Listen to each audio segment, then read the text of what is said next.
22 अप्रैल 2025 को जम्मू एंड कश्मीर के पहलगाम में एक भयानक आतंकवादी हमला हुआ जिसमें 26 लोग ज़्यादातर हमारे देश के पर्यटक शहीद हो गए। यह हमला सिर्फ एक अटैक नहीं था बल्कि हमारे देश के अमान और शांति पर एक वार था। इस दर्दनाक घटने के बाद भारत सरकार ने फैसला किया कि अब हमें अपने दुश्मन को सख्त जवाब देना होगा और इस फैसले का नाम दिया गया ऑपरेशन सिंदूर। एक मिट्टी का रंग सिंदूर बन जाता है जब उसमें शहीद का लहू घुल जाता है और एक सीमा की रेखा जो आम तौर पर सिर्फ एक रेखा होती है जंग का मैदान बन जाती है जब दुश्मन उससे पार करने की हिम्मत करता है।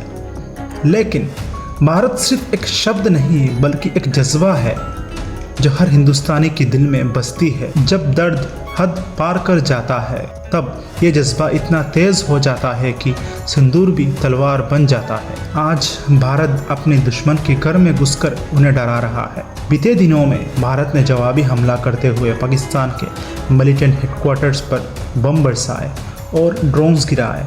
इन स्ट्राइक्स ने पाकिस्तान की हवाओं में एक गहरा डर छोड़ा है जो उनके लिए एक बड़ा सबक था। और यह बात बिल्कुल सही है, हिंदुस्तानी कोई साधारण नागरिक नहीं है। हिंदुस्तानी वो है जिसने कभी पड़ोसी से रिश्ता रखने की पॉलिसी लेकर पाकिस्तान के सामने दोस्ती का हाथ बढ़ाया था। हमारे प्रधानमंत्री श्री अटल बिहारी वाजपेयी जी ने हिंदुस्तान से बस लेकर लाहौर गए थे। रावलपिंडी में क्रिकेट खेला था, लेकिन जिस पाकिस्तान की तरफ हमने दोस्ती का हाथ बढ़ाया था जब उसने हमें कारगिल, पार्लियामेंट अटैक, ताज अटैक, पुलवामा और पहलगाम का दर्द दिया, तो आज भारत ने उसको जवाब दिया ऑपरेशन सिंदूर के जरिए।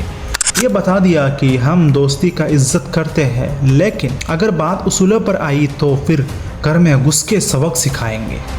7 मई 2025 को हमारे वीर जवानों ने पाकिस्तान ऑक्युपाइड कश्मीर में उन 9 आतंकवादी कैंप्स पर निशाना लगाकर मिसाइल स्ट्राइक्स किए। ये स्ट्राइक सिर्फ उन्हीं जगहों पर हुआ जहां से हमारे देश के खिलाफ आतंकवादी गठबंधन चल रहे थे। लश्कर तैयबा, जैश-ए मोहम्मद जैसे खतरनाक संगठन कोई सिविलियन टारगेट नहीं किया गया, क्योंकि हमारे लक्ष्य था सिर्फ आतंकवाद को ख़त्म करना, ना कि आम लोगों को नुकसान पहुंचाना। इस ऑपरेशन में हमारे राफेल फाइटर जेट्स ने स्कल्प क्यूरियस मिसाइल का इस्तेमाल किया, जिससे हमारे जवान दूर से ही दुश्मन के कैंप्स को तबाह कर सके। 25 मिनट में 24 मिसाइल ने कम से कम 100 आतंकवादियों को निशाना बनाया, जिनमें से कुछ मसूद अजहर के करीबी थे। ऑपरेशन सिंदूर सिर्फ एक मिलिट्री ऑपरेशन नहीं बल्कि एक संदेश था दुनिया को कि भारत अपने लोगों की सुरक्षा में कभी पीछे नहीं हटेगा। जब पाकिस्तान ने हमारे ऊपर ड्रोन और मिसाइल अटैक्स किए तो हमारी एयर डिफेंस ने उन सब को रोक दिया और पाकिस्तान F-16 फाइटर जेट भी हमारे जवानों ने गिरा दिया।